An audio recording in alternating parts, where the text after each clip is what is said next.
Hi ಎಲ್ಲರಿಗೂ ನಮಸ್ಕಾರ, welcome back to my channel. ಇವತ್ತು ನಾನು ನಿಮಗೆ ಕಡಲೆಬೇಳೆಯಿಂದ ಚಟ್ನಿ ಪುಡಿನ ಯಾವ ಥರ ಮಾಡ್ಕೊಳ್ಳೋದು ಅಂತ ತಿಳಿಸ್ಕೊಡ್ತೀನಿ. ಇದನ್ನು ನೀವು ದೋಸೆಗೂ ಹಚ್ಕೊಳ್ಬೋದು, ಹಾಗೆ ಚಪಾತಿ ಜೊತೆ ಕೂಡ ತೊಗೊಳ್ಬೋದು, ಹಾಗೆ ಇಡ್ಲಿ ಜೊತೆ ಕೂಡ ತೊಗೊಳ್ಬೋದು. ತುಂಬಾ ಚೆನ್ನಾಗಿರುತ್ತೆ. ದೋಸೆ ಮತ್ತು ಚಟ್ನಿ ಪುಡಿ ಕಾಂಬಿನೇಷನ್ ಸೂಪರ್ ಆಗಿರುತ್ತೆ. ಒಂದ್ಸಲ ಎಲ್ಲರೂ ಕೂಡ ಟ್ರೈ ಮಾಡಿ ಇದನ್ನು. ಯಾಕಂತ ಅಂದರೆ ನಮ್ಮ ಮಲೆನಾಡು ಭಾಗದಲ್ಲಿ ಇದು ತುಂಬಾ ಫೇಮಸ್ ಇದು. ಯಾಕಂತ ಅಂದರೆ ಈಗ ನಮ್ಮ ಮಲೆನಾಡು ಭಾಗದಲ್ಲಿ ಚಳಿ ಜಾಸ್ತಿ ಇರುತ್ತೆ, ಮಳೆನೂ ಜಾಸ್ತಿ ಇರುತ್ತೆ.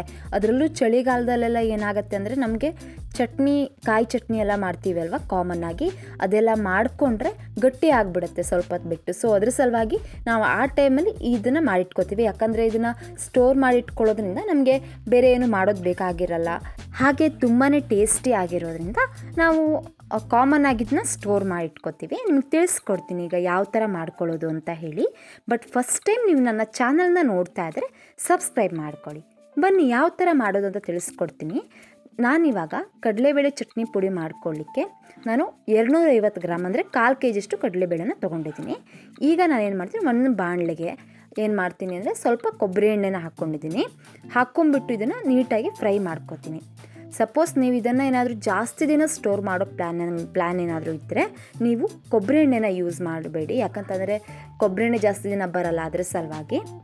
ಈಗ ಏನು ಮಾಡ್ತೀನಿ, ಸ್ವಲ್ಪ ಬೇವಿನ ಸೊಪ್ಪನ್ನು ಹಾಕ್ಕೊಳ್ತಾ ಇದ್ದೀನಿ. ಸ್ವಲ್ಪ ನೋಡಿ, ಈ ಥರ ಪೀಸ್ ಮಾಡಿ ಹಾಕ್ಕೊಳ್ಬೇಕಾಗತ್ತೆ.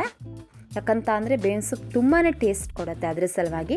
ಮತ್ತೇನಂತ ಅಂದರೆ ಇದಕ್ಕೆ ಚಟ್ನಿ ಪುಡಿಗೆ ಮೇಯ್ನಾಗಿ ಟೇಸ್ಟ್ ಕೊಡುತ್ತೆ ಬೇವಿನ ಸೊಪ್ಪು. ಇಷ್ಟು ಬೇವಿನ ಸೊಪ್ಪನ್ನು ಹಾಕ್ಕೊಂಡು ನೀಟಾಗಿ ಫ್ರೈ ಮಾಡ್ಕೊತೀನಿ ನಾನು. ನೋಡಿ, ಇಲ್ಲಿ ಈ ಥರ ಫ್ರೈ ಮಾಡ್ಕೋಬೇಕಾಗತ್ತೆ.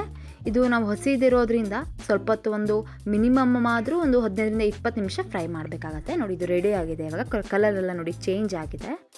ನೋಡಿ, ಈ ಥರ ಕಲರ್ ಬಂದಿದೆ, ಇದು ರೆಡಿ ಆಗಿದೆ. ಇದನ್ನು ನಾನೇನು ಮಾಡ್ತೀನಿ, ಸೈಡಲ್ಲಿ ಒಂದು ಪಾತ್ರೆಯಲ್ಲಿ ತೆಗೆದಿಟ್ಕೋತೀನಿ. ಇವಾಗ ಇದು ರೆಡಿ ಆಗಿದೆ. ಇವಾಗ ಈ ಒಂದು ಏನು ಬೇವಿನ ಸೊಪ್ಪು ಮತ್ತು ಕಡಲೆಬೇಳೆ ಇದೆಲ್ವ ಹುರ್ಕೊಂಡಿರೋ, ಅದನ್ನ ಸೈಡಲ್ಲಿ ಇಟ್ಕೊಂಡಿದ್ದೀನಿ. ಈಗ ನಾನು ಅದೇ ಪಾತ್ರೆಗೆ ಸ್ವಲ್ಪ ಎಣ್ಣೆ ಹಾಕ್ಕೊಂಡು ಒಂದು 4ರಿಂದ 5 ಕಾಳಷ್ಟು ಮೆಂತ್ಯ ಹಾಕ್ಕೊಳ್ತಾ ಇದ್ದೀನಿ. ಜಾಸ್ತಿ ಹಾಕಬೇಡಿ, ಕಹಿ ಬಂದುಬಿಡುತ್ತೆ. ಮೆಂತ್ಯನ ಸ್ಕಿಪ್ ಮಾಡಬೇಡಿ, ಯಾಕಂತಂದರೆ ಟೇಸ್ಟ್ ಚೆನ್ನಾಗಿ ಕೊಡುತ್ತೆ.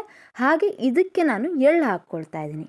ಎಳ್ಳನ್ನು ನಾನು ಆಲ್ಮೋಸ್ಟು 150ರಿಂದ 200 ಗ್ರಾಮ್ ತೊಗೊಂಡಿದ್ದೀನಿ. ಎಳ್ಳನ್ನ ಜಾಸ್ತಿ ಹಾಕಿದಷ್ಟು ಜಾಸ್ತಿ ಟೇಸ್ಟು. ಹಾಗೆ ಇಂಗನ್ನು ಕೂಡ ಹಾಕ್ಕೊಂಡಿದ್ದೀನಿ. ಹಿಂಗೆ ಸ್ವಲ್ಪ ಜಾಸ್ತಿನೇ ಹಾಕ್ಕೊಳ್ಳಿ, ತೊಂದರೆ ಏನಿಲ್ಲ. ನೋಡಿ, ಇಂಗನ್ನು ಕೂಡ ಹಾಕ್ಕೊಂಡು ನೀಟಾಗಿ ಮತ್ತೆ ಹುರ್ಕೋತೀನಿ. ಇದನ್ನು ಹುರ್ಕೊಂಡಿರೋದನ್ನ ಮತ್ತೆ ಸೈಡಲ್ಲಿ ತೆಗೆದಿಟ್ಕೋತೀನಿ. ನಾನೇನು ಆವಾಗ ಕಡಲೆಬೇಳೆ ಮತ್ತು ಬೇವಿನ ಸೊಪ್ಪು ಹುರ್ಕೊಂಡಿದ್ದಲ್ವ, ಅದೇ ಪಾತ್ರೆಗೆ ಇದನ್ನು ಕೂಡ ಹಾಕ್ಕೋತಾ ಇದ್ದೀನಿ. ಹಾಕ್ಕೊಂಬಿಟ್ಟು ಇದಕ್ಕೆ ಇವಾಗ ಮತ್ತೆ ನಾನೇನು ಮಾಡ್ತೀನಿ, ಬ್ಯಾಡಗಿ ಮೆಣಸನ್ನು ನೀಟಾಗಿ ಫ್ರೈ ಮಾಡ್ಕೋತೀನಿ. ನೀವೇನಾದರೂ ನಿಮ್ಮ ಮನೆಯಲ್ಲಿ ಮೆಣಸಿನ ಪುಡಿ ಇತ್ತು ಅಂತ ಹೇಳಿದ್ರೆ ಮೆಣಸಿನ ಪುಡಿನ ಯೂಸ್ ಮಾಡ್ಕೊಳ್ಳಿ. ನಾನು ಯಾವತ್ತೂ ಮನೇಲಿ ಏನು ಇರುತ್ತೆ ಅದನ್ನೇ ಉಪಯೋಗಿಸ್ಕೊಂಡು ಮಾಡೋದ್ರಿಂದ ಮೆಣಸಿನ ಪುಡಿ ಯೂಸ್ ಮಾಡಲ್ಲ. ಅದ್ರ ಸಲುವಾಗಿ ಮನೇಲಿ ಮೆಣಸಿನಕಾಯಿ ಇತ್ತು ಅಂದರೆ ಬ್ಯಾಡಗೆ ಮೆಣಸಿತ್ತು, ಅದನ್ನ ನೀಟಾಗಿ ಫ್ರೈ ಮಾಡ್ಕೊಂಡಿದ್ದೀನಿ. ಈಗ ನಾನೇನು ಮಾಡ್ತೀನಿ, ಬೇವಿನ ಸೊಪ್ಪು, ಎಳ್ಳು ಮತ್ತು ಕಡಲೆಬೇಳೆ ಎಲ್ಲ ಹುರ್ಕೊಂಡಿದ್ದೆ ಅಲ್ವಾ, ಅದಕ್ಕೆ ರುಚಿಗೆ ತಕ್ಕಷ್ಟು ಉಪ್ಪು ಹಾಕ್ತಾಯಿದ್ದೀನಿ. ಹಾಗೆ ಸ್ವಲ್ಪ ಹುಳಿ ಪುಡಿನ ಹಾಕ್ಕೊಳ್ತಾ ಇದ್ದೀನಿ. ನೀವು ಹುಳಿ ಪುಡಿನೇ ಯೂಸ್ ಮಾಡಿ. ನೀವು ಹುಣಸೆ ಹಣ್ಣಾಗಲಿ ಇದೆಲ್ಲ ಯೂಸ್ ಮಾಡೋ ಥರ ಇಲ್ಲ, ಅದು ಮಾಡಿದ್ರೆ ಚೆನ್ನಾಗಿ ಕೂಡ ಆಗೋಲ್ಲ. ಹಾಗೆ ಸ್ವಲ್ಪ ಸಕ್ಕರೆ ಕೂಡ ಹಾಕ್ಕೋತಾ ಇದ್ದೀನಿ. ಹಾಕಿಬಿಟ್ಟು ಇದಕ್ಕೆ ನಾನು ಏನು ಮಾಡ್ತೀನಿ ಅಂದರೆ ಮೆಣಸಿನ ಏನು ಹುರ್ಕೊಂಡಿದ್ದೆ ಅಲ್ವಾ, ಮೆಣಸು, ಬ್ಯಾಡಗಿ ಮೆಣಸನ್ನು ಅದನ್ನು ಕೂಡ ನೀಟಾಗಿ ಹಾಕ್ಕೊಂಡಿದ್ದೀನಿ. ಇದೆಲ್ಲದನ್ನೂ ಕೂಡ ಇವಾಗ ಮಿಕ್ಸ್ ಮಾಡ್ಕೊತೀನಿ.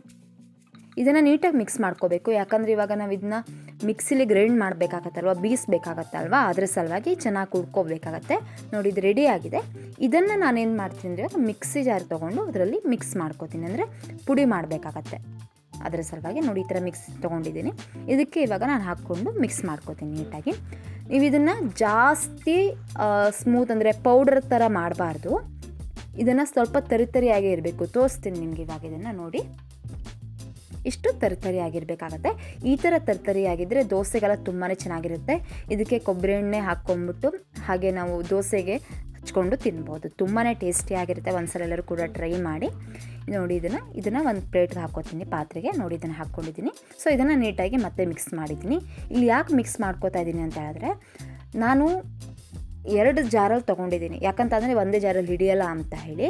ಸೊ ಒಂದು ಜಾಸ್ತಿ ಹುಳಿ ಬಂದಿರುತ್ತೆ, ಉಪ್ಪು ಬಂದಿರುತ್ತೆ ಅಲ್ವಾ, ಅದ್ರ ಸಲುವಾಗಿ ನಾನು ಈ ಥರ ಮಿಕ್ಸ್ ಮಾಡ್ಕೋತಾ ಇದ್ದೀನಿ.